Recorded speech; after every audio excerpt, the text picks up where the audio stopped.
Emma and Tom Talk Teaching, a podcast about all things education presented by Emma O'Dooher and Tom Breeze. Episode 18, Primary Teachers and Physical Literacy with Dr Fiona Heath-Diffey.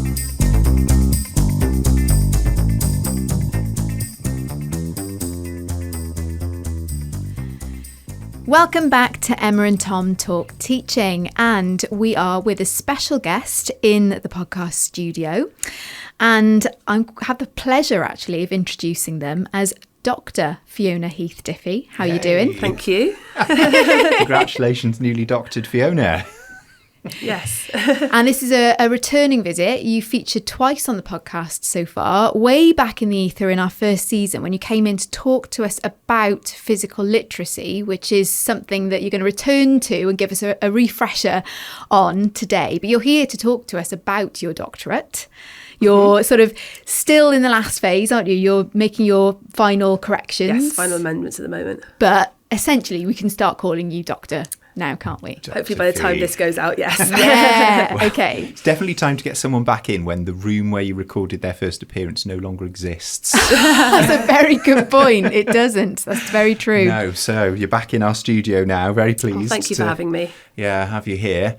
So in a sort of tiny, quick sort of thing, just to kind of frame this whole thing, what is your doctorate about? I know that's the worst question that everyone always asks people who've done doctorates, but like, what is it in a few sentences? So I was interested in tracking the physical literacy journey of primary PGC students in their in the journey of them becoming PE teachers. So obviously they're training to do multiple subject areas, but specifically in the element of physical education, what does that journey look like for them, and how does that inform the values and beliefs and the pedagogy they go on to pick and choose from and sort of construct their lessons from when they are training and then into the big bad world of teaching. So in a nutshell, that's what I was interested in looking at. And it's really important, I think, that we come back to that concept of physical literacy. So perhaps, again, you know, if those listeners out there who are not familiar with that term, perhaps you could give us a summary of what that's all about. Absolutely. So the concept developed by Professor Margaret Whitehead initially, and as in more recent years has sort of been expanded upon. But in essence, it's a philosophical concept that looks at this idea that we are, through three pillars of philosophy, that when we look at ourselves, be it that me as myself, or the parent to the child, or the teacher to the child, or the person growing from sort of birth to death and across that what we call the lifespan, that we are made up of, there are three pillars that make up the concept. There's this pillar of monism, which sort of says that we are a holistic person. We need to look at our mind and our body as one whole thing. We shouldn't separate it out. For teaching, we shouldn't separate out and just teach the body. We need to consider the mind as well. And then it's underpinned by this concept of existentialism, which says we are made of our own experiences. So we are who we are because of the experiences that we have, and each experience builds on the next, and we learn from those experiences. So that fundamentally roots in existentialism. And then the third pillar is phenomenology. And from the perspective of a phenomenologist, is this idea that we review our world through our own unique lens. So each of us might have the same experience in the same moment, but our perception of what that experience is and how what we take from it will be different because of the way we read that experience. But that reading of that experience is informed by the previous experiences that we have had. So the concept of physical literacy talks about this idea of how do we create lifelong enjoyment of physical activity from all the different life phases that we go through, and how does that change and morph so we maintain a physically active lifestyle, but from a place of embodied intent. So we do it from an internalized place, not because it's I have to keep fit and I have to lose weight and I have to do this and I have to do that. It comes from this really internalised, that the Holy Grail is it is an embodied experience with this idea of human flourishing, and that we are the best versions of ourselves. And what that means for me might be different to you, Tom, and might be different to you, Emma. So we are all on our unique journeys. So that in essence is the concept. It's then sort of underpinned by this idea that, taking those sort of three philosophical pillars into consideration, that there are different factors that then affect our journeys that we're on. And they centre around things like motivation, confidence, the physical skills, having the right skills at the right time, developing the right skills at the right time, being motivated and confident to want to use them, and being able to then read and interpret the environment around us in how we're using them and responding to the different environments that we're in. So that we value and take responsibility for. So there's then two really big concepts that under the concept that if you are motivated and confident and you have the right skills, you will then value why you want to be active, and you will then take responsibility for that value by informing the decisions the decisions you go on to make. And that should then, in theory, when all those things come together, foster this lifelong desire to be physically active in whatever form that takes. And this is where, when I broaden this out a bit now and I start sort of bringing this to land, thinking about people's own experiences, this is where we start to talk about the kind of value sets that underpin how you teach things. And I was just reflecting there as you were talking about how fun it is that we've got 3 subject specialists in here who come from subjects that are notorious for you either love them or you hate them.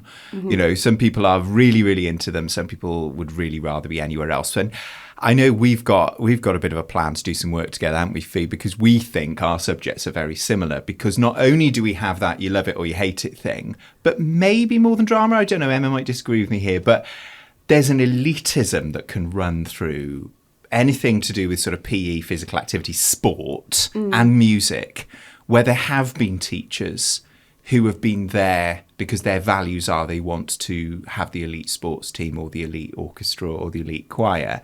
And that has a really sort of bad, I'm going to say, flip side sometimes on those people that are not the elite if you're not very careful about it. And you've got really strong opinions about who should be, or what the value set should be that underpins the teaching of physical kind of activity. I think definitely, because you really have to ask yourself, it's called PE, so it's the physical education, the education through the physical. It's not called sport. And there's been years and years of research, Professor David Kirk and numerous other people have talked about this, that this is, it's not just sports for sport's sake, whereas PE traditionally has been built on this very Victorian model of doing what was competition, team-based activities, very much driven by the sort of performance calendar of sporting teams outside of a school context. And historically, if you go further back than that, PE was created to increase the fitness levels of the children so they could go and fight, initially in the Boer War and then in the First World War. So actually, PE itself, or the journey of PE as a subject, has been rooted very deeply in history. But we now really have this quite much broader sort of challenge and thinking to that what is the role of that PE teacher when they're in the classroom? So I don't disagree. There are children that are going to be really good in your subject area, and to provide them opportunities where they can sing on stage and they can perform in the drama show, and that is their showcase to their strength, is incredibly important. And at primary level, being able to introduce the children to all those realms of possibility are incredibly important. But what you do in your classroom time and how you do that shouldn't turn off the masses. So historically, primary PE has been taught not particularly well, because a lot of training is lacking in a sense of the time that's given to the subject, and it's a regurgitation of secondary experiences, sometimes delivered by experts, sometimes not. And secondary experiences are very much driven around sort of traditionally this sort of elitist, you're either really good and you're in that class or you're not, and you're kind of just over here just kicking a ball, being active. And of course there's good practice that challenges that, but there is that sort of bigger bigger idea of what is our value, what do we actually want that core message to be.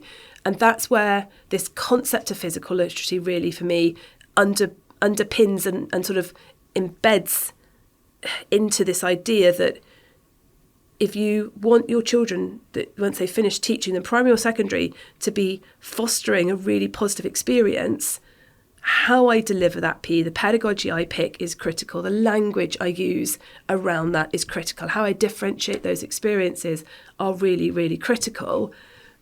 But as a student teacher, if I've come from a place that has been a really negative experience or a really coached-based experience, it might be positive, but very often the positive experiences are from those who've been heavily involved in coaching and being coached and performing. So they come with sort of an elitist experience, but really excited about doing PE and sort of replicating that experience from a really positive place. Or you get the group that are terrified because they have only ever experienced poor teaching. Maybe it was good at primary, but when they got to secondary, because they weren't in this group of being really good, they were seen to be sort of lacking. So they then win the second set and they didn't have the access to all the other things, or they've always wanted to play in the netball team, but they get to the high school and now they're not the best 10. So by default, they don't get into the team and then they stop playing. So you get all those kind of scenarios playing out.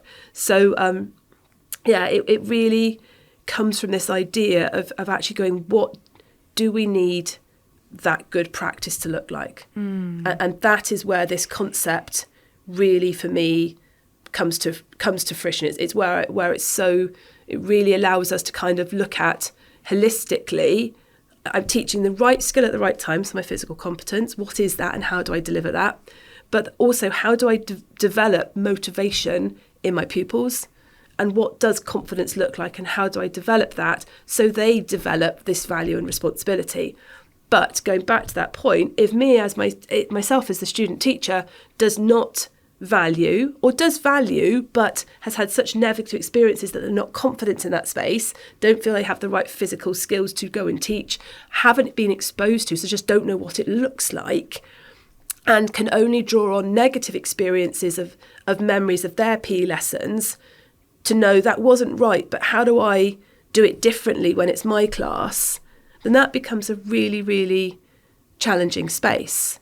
So some of the early questions to the research were that there is a gap in the literature from a physical literacy perspective. It doesn't talk about student teachers' journeys, student teachers, sort of the part that they play in this process. It talks about teachers need to create environments where they can do this for their pupils. But actually, what about the student teacher who's coming into that process? And from a teacher training perspective, a direct question for me was actually, I have limited time with them. I can't change that. It's nowhere near the amount of hours I would like it to be from a primary PE perspective. But what do I do with those hours? Where is the hours best place in usage? Because historically, when I took over the running of the PE, it was all content driven. And it was a little experience in doing creative activities, a little experience in competitive, a little experience in health and well-being, and adventurous. And those were the 4 categories of the curriculum, sort of pre-curriculum reform that we were working to. So we, by default, were delivering a little bit of an experience in all of those 4, thinking that would help the students. But the more I was reading into the concept and physical literacy itself, the more I was really questioning, well, actually, where is the best placement of time? If they're not confident and they're scared and they're telling us we're scared, do we need to spend a little bit more time breaking down that? So that's kind of where the PhD was born from, this idea of actually, well, what is the journey of that student teacher? What does it look like? And which factors have the most effect when they're out on PGC and NQT year to change and inform the identity they have around themselves physically? And there could be a temptation right now to talk about this in the contemporary context here in Wales with Curriculum for Wales in mind. However, your data gathering sort of predated Curriculum for Wales. It was sort of around successful for just... It was, yeah. So absolutely, it was sort of 2016, 18. So it's probably important just in the first instance for listeners to know that was the case. Mm-hmm.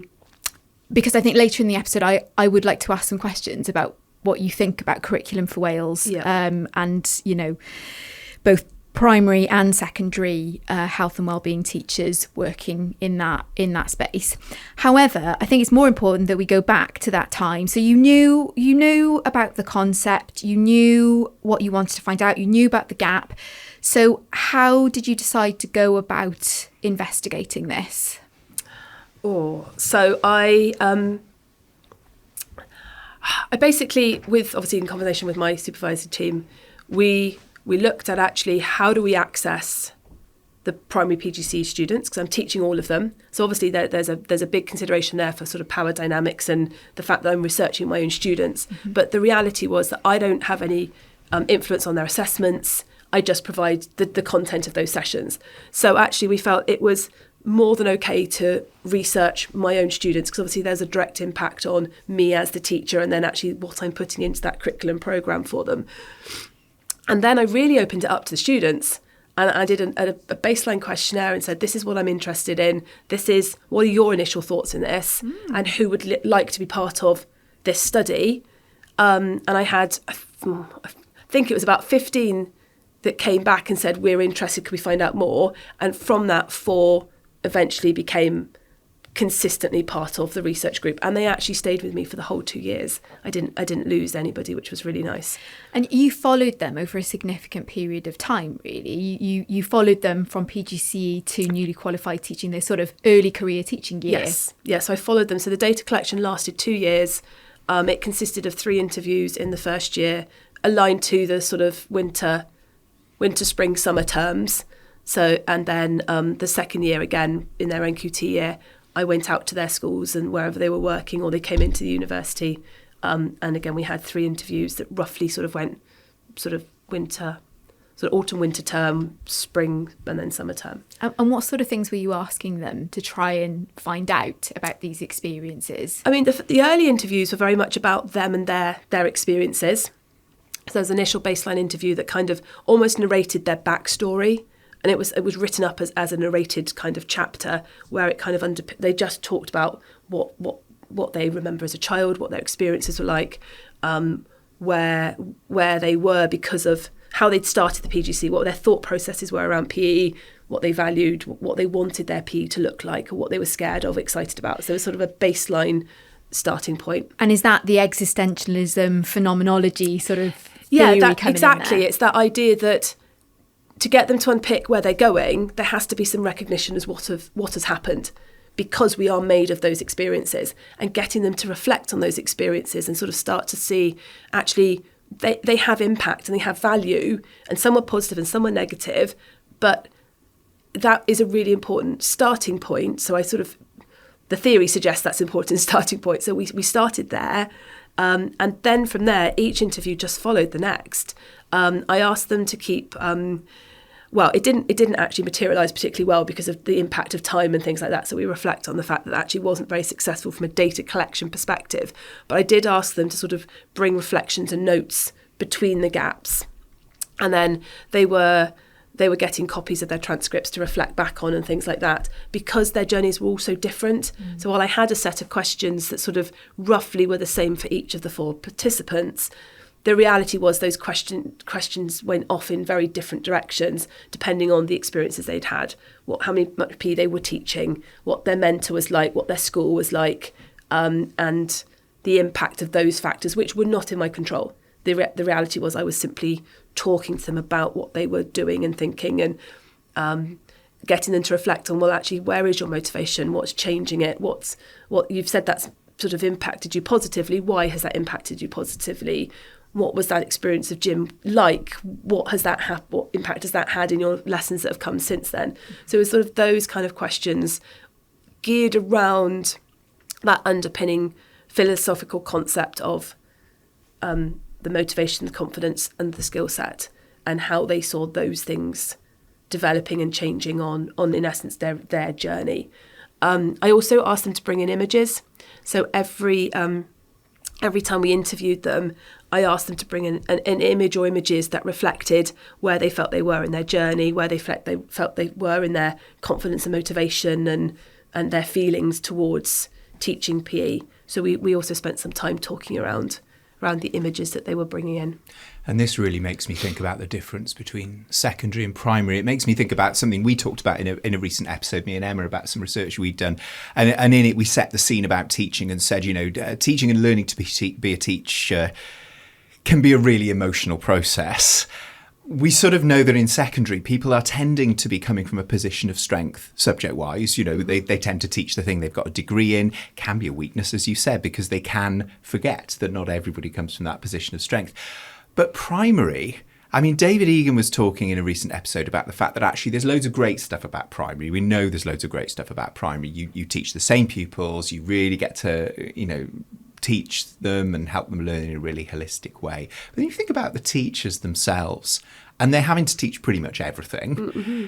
And this was brought home to me when I taught some primary people a couple of years ago, that they're being asked to teach things that maybe they haven't done for a very, very long time. But drawing on what you said earlier on, something they might have had a terrible experience of in their own life, maybe in their own schooling, and that will have had a real effect on what they think about teaching it. So I was just sort of curious while you were talking there and saying about all the things you did with those student teachers. As someone who loves the subject yourself, obviously, because you've taught it and now you teach people how to teach it, you must have heard some things that must have really sort of, kept you awake at night, brought you up short. There must have been some real human stories in there. Oh, there absolutely were. And what was really interesting from the research was the 4 participants that we had, and they were self-selected. There was no control over this, but they all somehow managed to represent a range of journeys. So we had the participant who had the parents who were big into sport, and his dad had been the rugby coach, and he'd only ever known rugby, and he was from South Wales, and his mum watched him every week play, and then he went to an academy, and then he had an injury which forced him to stop playing, which is why he was coming into teaching. But his identity was being a rugby player. His PE teacher was his coach outside of school, and everything around his whole existence had been sport, activity, but very much rugby. And then all the way to another participant who had the most horrendous experiences and talked of, I don't want to sort of challenge confidentiality, but he talked about games that had been created to almost make fun of the weaker players, the weaker pupils in his class, in order to sort of, as he saw it, to mock and to belittle. And that sort of idea that when he'd expressed interest in doing other activities, because he was a very active child to start with, that he was basically told, you're not good enough to be in the team, you shouldn't bother trying.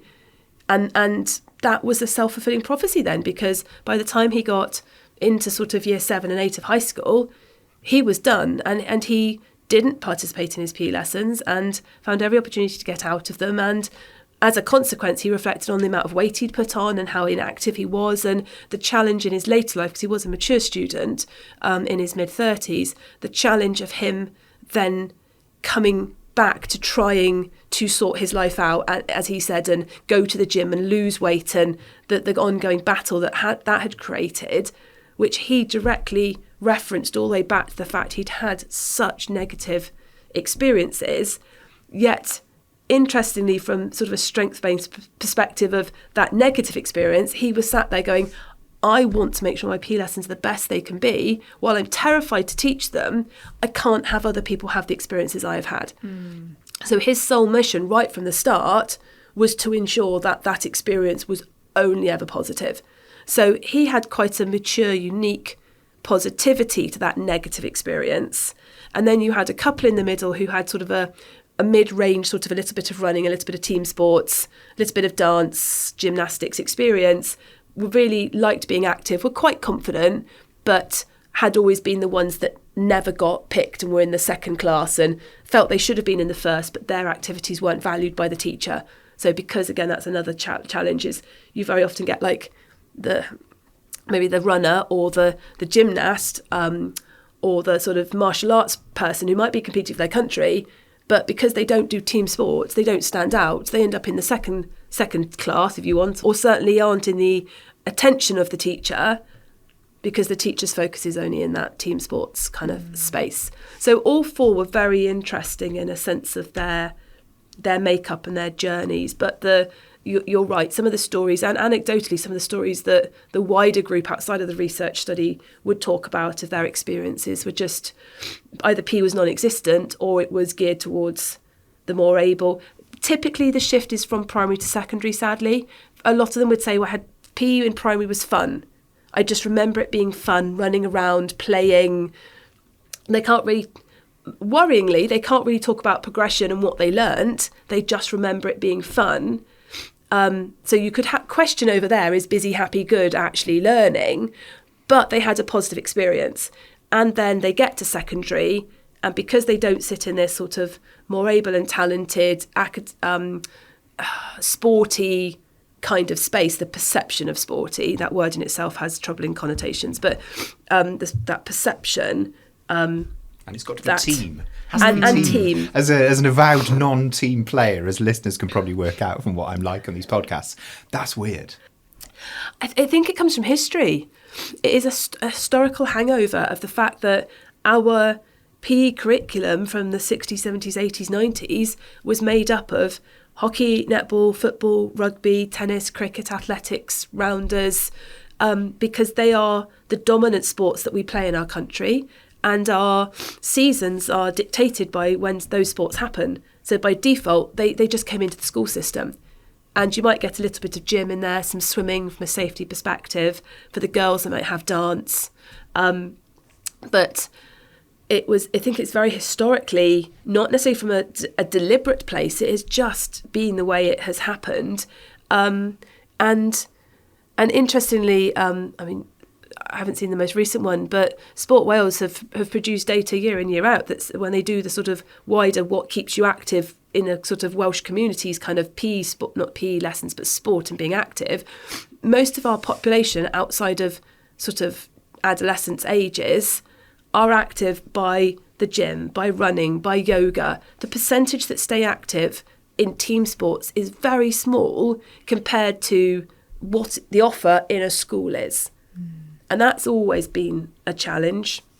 Even if we talk about it being delivered holistically and better, the offer on the table is also another conversation, which wasn't necessarily part of this research, but it's certainly a consideration from a secondary perspective. So fast forward in time now, you'd gathered all the data. I would imagine in terms of findings, you had this, and I'm assuming now, but I might be wrong, this sort of divide between the things that were really individual to the individual participants in terms of the findings and their journeys, and the interface between their own conception of their own physical literacy and the pedagogical decisions that we were making in the classroom, the environment that they were in, all those variables were very different.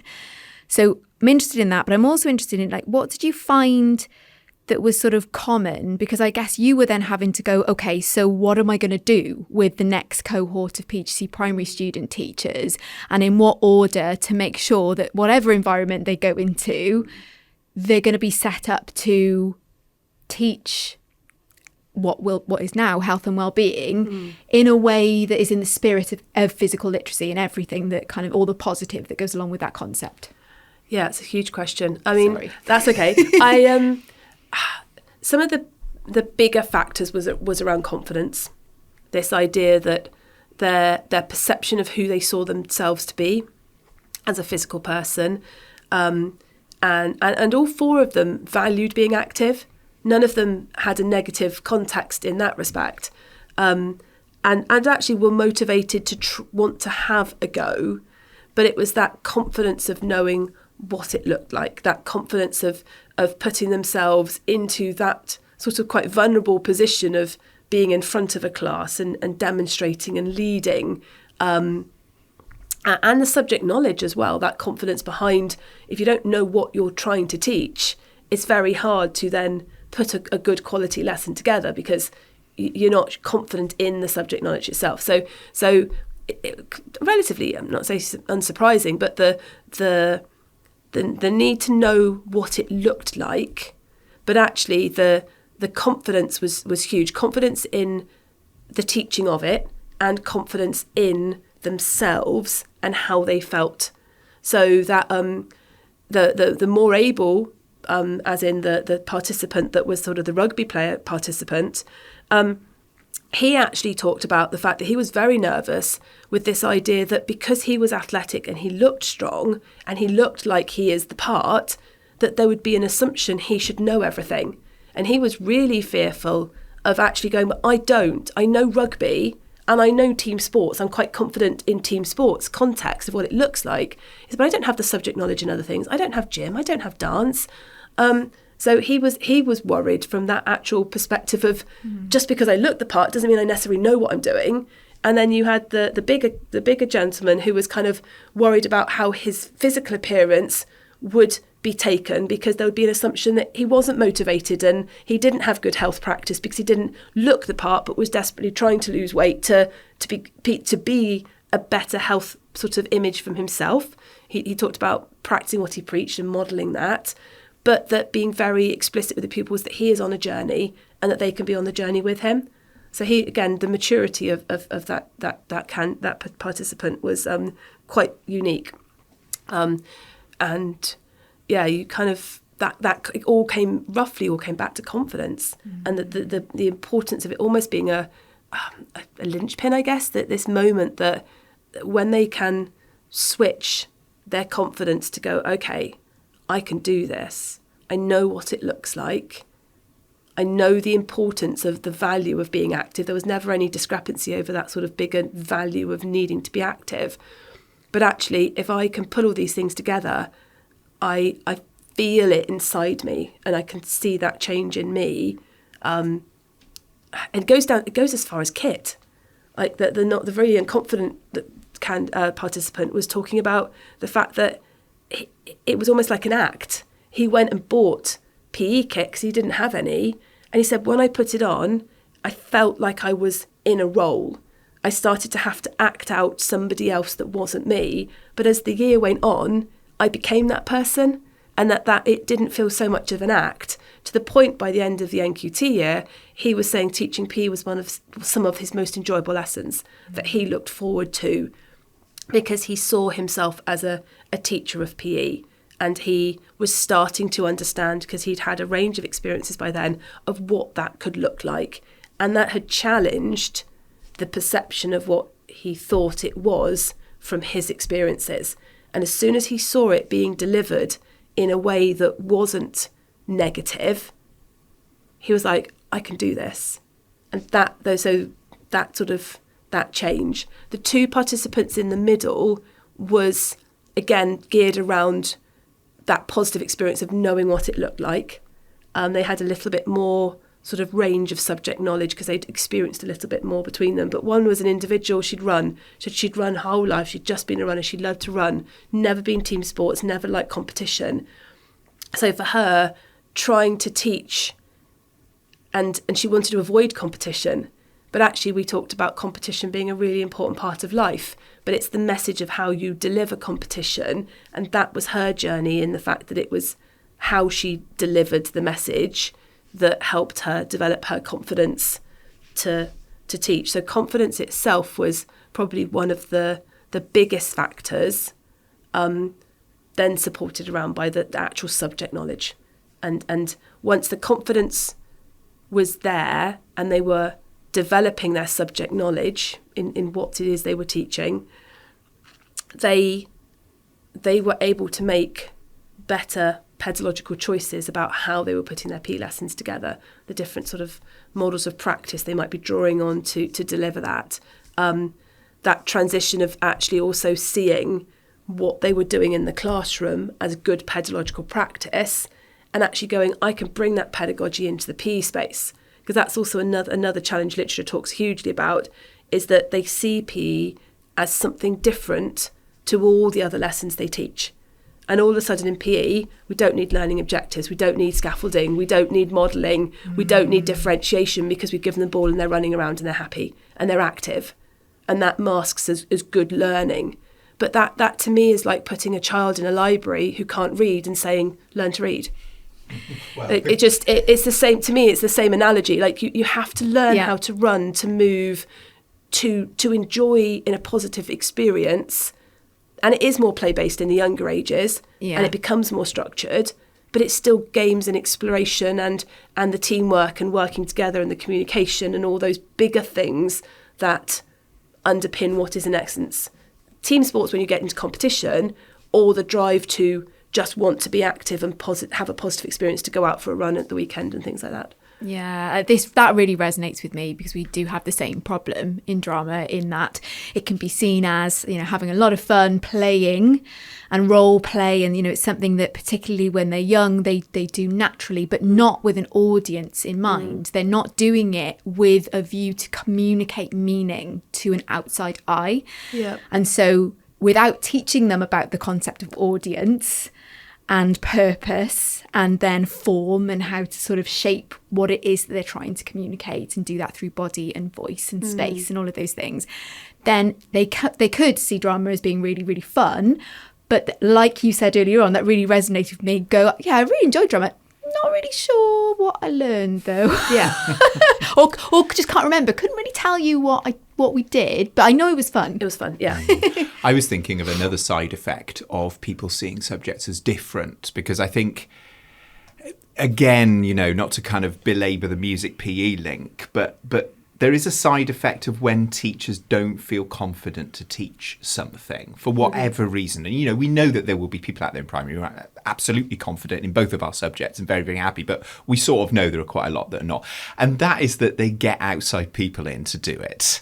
You know, they buy them in. Maybe it's less of a problem in your field than mine. I know Sadly you're not, saying no. not. That these people come in and it's done through one-off experiences by often people without qualified teacher status. And yet, you know, we spoke to Gareth Rain down at St Peter's Primary School a couple of seasons ago, and he was telling us some amazing things about the post-COVID generation coming into reception and the huge problems that are manifesting themselves in the classroom. You know, children who cannot, you know, if a ball is rolled to them, cannot stop that ball with both hands. You know, they're coming into reception, and he had to put in a huge sort of curriculum of daily physical activity. I suppose it's a strong pointer that this stuff, this physical literacy stuff, needs to be done by the teacher that they know they've got that relationship with. It needs to be daily. It needs to be embedded in everything. And yet we sort of know these poor primary teachers have probably had 2 or 3 hours when they've been learning to be teachers. So what does this mean for these primary teachers? What do they need? You say they need confidence. How are they going to get that confidence? What if you could be the sort of fairy godmother for these people? What do they actually need to make sure that they don't farm it out to an unqualified person, and that it does become a daily holistic part of these children's lives? Oh, gosh. I mean, confidence comes from competence. You can't have one without the other, I believe. So if you do not know what you're teaching or how you're teaching it, it's very hard to then be confident in that moment. So understanding what that curriculum is asking for, or what those developmental child needs are, is critically important to then open that key for that child to then enjoy movement, enjoy being active, and understand what that actually means for them. So, what would I do with a magic fairy wand? I mean, I say the status of the subject. I mean, at the time of the research, it was obviously it was another subject out of about 12 and had very little status. You could argue now with the curriculum reform that health and well-being is a more equal share of the pie, but the reality of what is still being taught could be questionable in a sense of the content, because we haven't moved and are not moving yet past sort of still a team-based, sports-based teaching to some degree, although a holistic understanding of our mental well-being is much better. The connection of that holistic person and their ability to manipulate and move, I mean, it comes down to writing and small object control, gross fine manipulation from a young child's perspective. And I think our primary teachers can be very good at seeing those things and the needs for those things, but not necessarily seeing the connection into what that could then mean in their physical education lessons holistically. So I think it confidence. They need to see what it looks like in positive experiences. Now, going back to your other point, that there are, and I didn't really talk about this because the 4 of them didn't experience this in the research, but there are issues with outside agencies coming in, or in PE we have non-qualified specialists who might be coaches who get put into schools who are there to teach PE with a coaching hat on. And I've seen very good practice from that, and they become very good teachers because they then come onto the courses. But and I've seen very, very poor practice of that, and does more harm than good. And it's that busy, happy, good coaching model. So it really then comes down to the individual. But we do have that idea of, we do have that worry of the specialist. And like you say, you can't, primary specialist, that's incredible. Like that, what they have to teach is a huge amount of stuff. To be a specialist in every area is really, really hard. But being active and understanding how to move is a lifelong skill, much as I would argue literacy and numeracy are. They are, and they are life skills that are needed. It's more than just playing sport. Understanding how to take care of yourself, sleep, nutrition, wellness, the physicalness of my body. How do I move? How am I active? We're born to move. It's the first thing we do when we're born.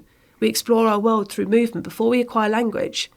We explore, as a baby explores everything through movement and touch and grasping and senses. So it's there at the core root of the starting point of your life.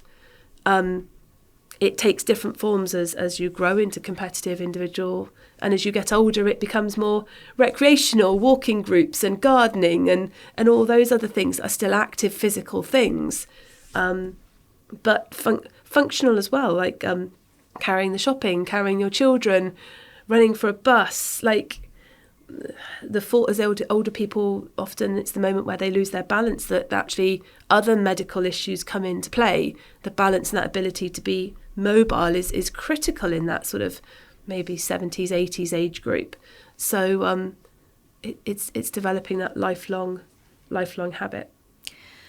I'm interested in something that you said earlier on about what's happened since the curriculum for Wales landed, and you've now got this health and wellbeing area of learning and experience, and this problem that seems to have arisen of, you seem to have a really clear idea of, what the worries are, what the concerns are around PGC primary teaching health and wellbeing from a how perspective, from a pedagogy perspective, all the issues there. And then coupled with that, we've got this issue of the what do I teach, the knowledge bit. And Curriculum for Wales, as you said earlier on, you're still seeing schools that are presenting health and wellbeing as team sports. So I'm treading very carefully here. My question is, does the health and wellbeing AOLE, as it stands, and how to design your curriculum on that front, does it sufficiently support primary schools in designing their own locally relevant curriculum for health and wellbeing? And also coupled with that, so deciding what they're going to teach, but also, do you think there's enough professional learning out there that would, before they even do that, address this issue of who am I, what do I believe about it? Because it strikes me that they're probably going to make some poor choices about what they put in their health and wellbeing curriculum if they haven't done the work of, well, what is it for? And what were my experiences? And how is that informing our choices? Do you think Curriculum for Wales sets them up to be able to do that? The potential is there. Currently, the professional learning offer of supporting, I think, from a PE perspective, health and wellbeing perspective, and I say that deliberately because health and wellbeing as an AOLE, obviously PE is within that. But I think and it's hard to say because I haven't been into many primary schools more recently. But I think the delivery of primary, they're very good at the content that is geared around health, diet, nutrition, sleep, mental health, our emotions, our resilience, our relationships, which is a big part of the health and wellbeing AOLE now, because obviously some of the old PSE has been assumed into health and wellbeing. And is that content that was already there? Was there a sort of... I mean, there's loads of programmes out there in primary school. They use Jigsaw, they use other sort of emotional, social wellbeing based products. So it's... And the well-being of their pupils is first and foremost something I think primary schools do very, very well. I think the presence of the physical part in the curriculum orders is very small. And I think that has caused us a lot of issues because it is 1 or 2 lines that talks about experiencing a range of physical activity opportunities. It doesn't go into any more detail than that. So actually what schools then do and how they do it is up to their interpretation of that, because there's no one saying they can or can't, how they interpret what that looks like for their pupils. So they have the ability to potentially make some great choices, have some ability to make some great choices, but they potentially could also make decisions justified by that curriculum that keeps the same practice going. And I don't know if we're connecting very well the practical into the theory. We still see it as, here's your PE lesson and here's your health and wellbeing classroom lesson. And is how there a those risk things... of that mind-body... I'm just thinking about that Cartesian split that you were referring to at the start. Absolutely. So if we are doing it well and we're underpinning by the concept of physical literacy, and the concept of physical literacy was used to help write the health and wellbeing AOLE. So it does exist, although it's explicitly not named, its concept, it underpins some of the wording in there. And if you unpick that with professional learning, you could go in that direction of looking at this needs to be interconnected. What we're doing in this classroom has to come into the conversation in the practical, and the practical vice versa. And the practical is also about developing the skills and providing a range of positive opportunities and good experiences of team-based, individual-based, creative-based. And I would argue in a primary sense, I'm sure there'll be people who might listen to this who would maybe disagree and challenge, and I'm always welcome for a healthy conversation. But I would argue I don't know if we need formalised competitive sports in primary schools. I think that could be built on in secondary. In primary, it might be about teamwork and competition, but that can be done through a range of different activities. I don't think it needs to be that we teach netball or we teach basketball or we teach hockey. It might be those are offered in the older age groups of maybe 4, 5 and 6 extracurricularly, where there's great provision and they can bring it in and they can apply some stuff. But pedagogically, what are we wanting to get out of our PE lessons? So I'm not doing any disrespect to the curriculum, the extracurricular provision. That still needs to be in place, and that's a great opportunity. That's sourced internally by the staff or externally by other providers coming in. But what goes on in that curriculum PE lesson? How are you developing those sort of fundamental movement skills from a competency perspective, but delivered in a way that is holistic and connects in and builds the confidence and the motivation of the pupils is critical. And then obviously from the point of view of the research is how do you get your student teachers to the position where they value and can do those connections. Now, I think our student teachers coming in now are more holistic in the way they see things. They're almost a step in the right direction there. It is the experience of the competence and the teaching of the skills that is often where they will still struggle. So the priority from a teacher training perspective is to still provide an element of those skills in the small hours that we have, but bringing in that wider conversation around identity and the physical literacy concept, but then teacher identity. There's another theory in the research that I've drawn on, which is occupational socialization theory, which says as a teacher is socialized, the socialization of a teacher into the profession, it argues happens in 3 stages. You have the anticipatory stage, where it's everything that's happened up until the point they start the PGCE sort of training. You then have the stage, which is the 1 or 2 year teacher training programme, which arguably has very little effect to some degree. And then you have the third phase, which is everything that comes professionally afterwards in their professional phase.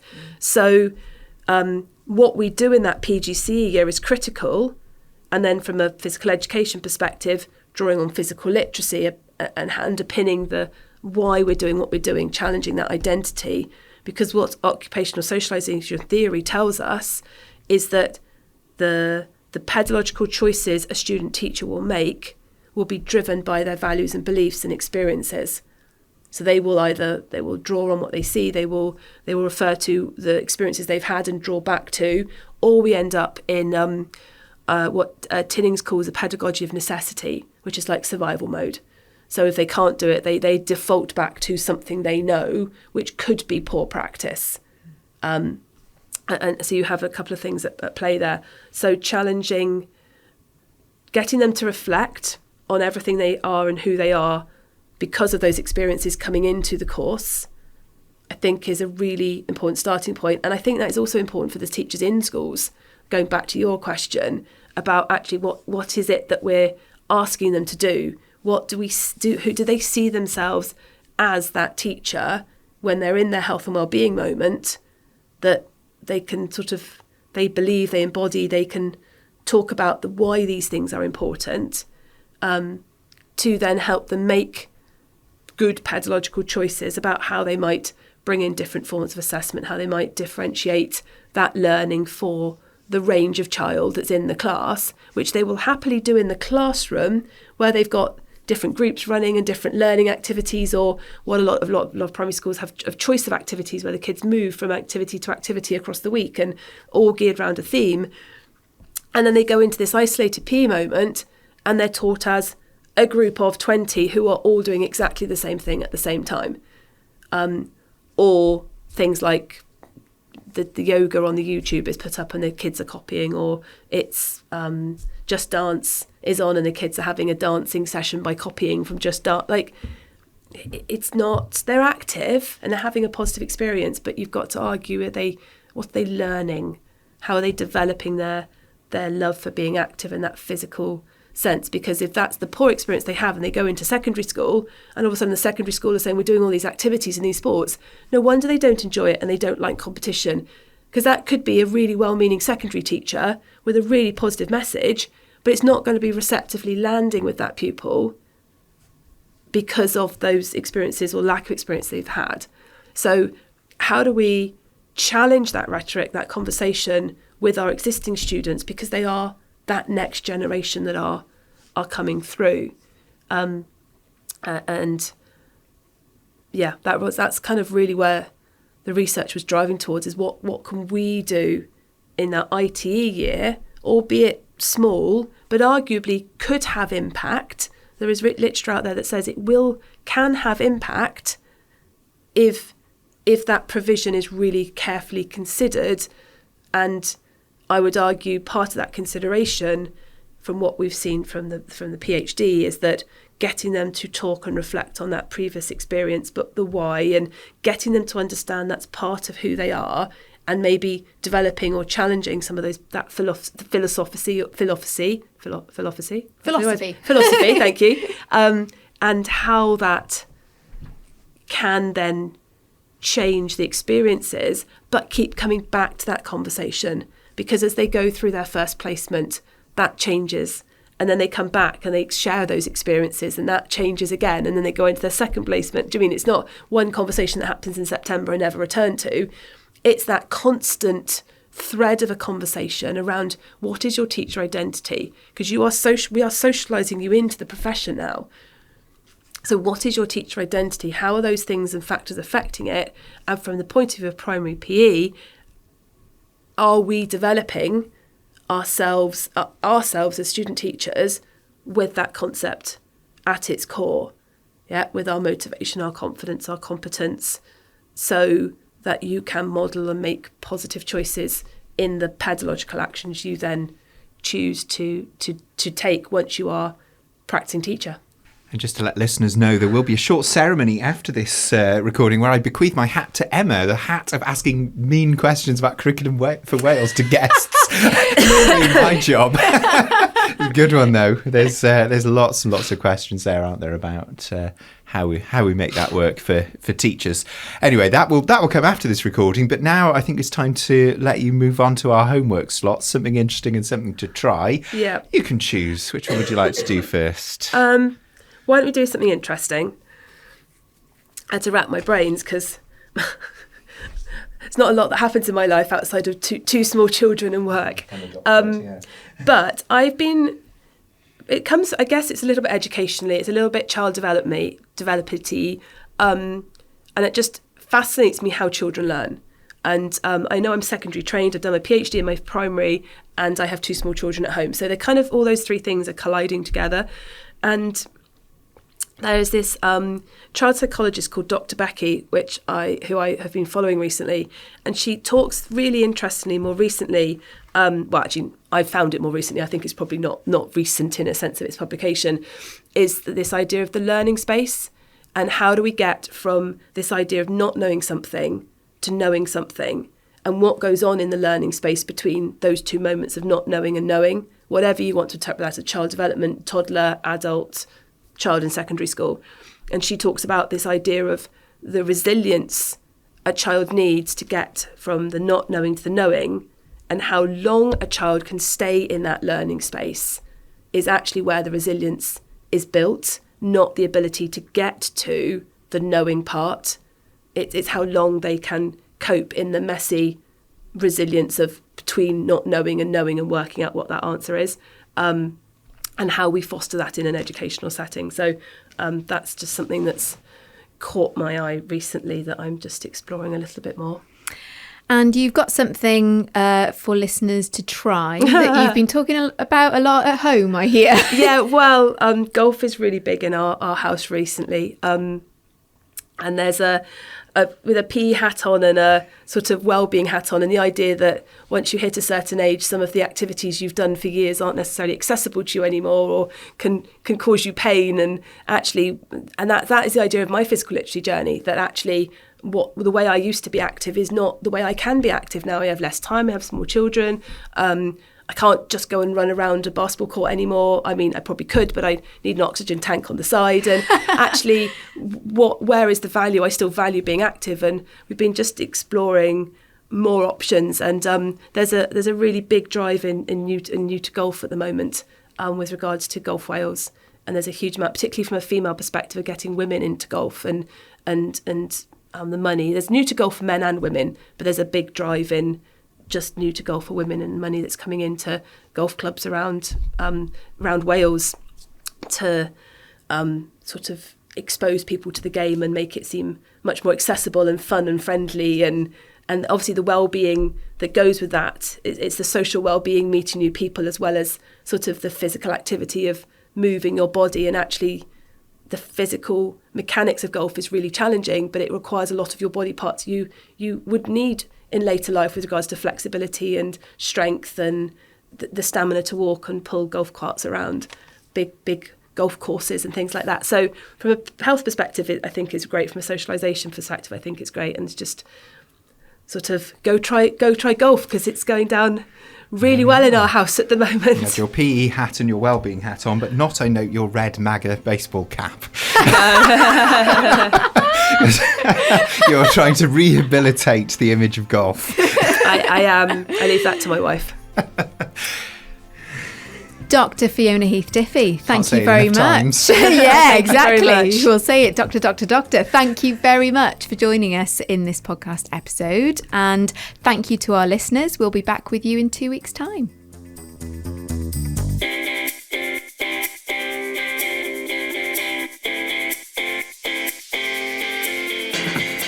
You've been listening to Emma and Tom Talk Teaching, a podcast about all things education, presented by Emma O'Dooher and Tom Breeze.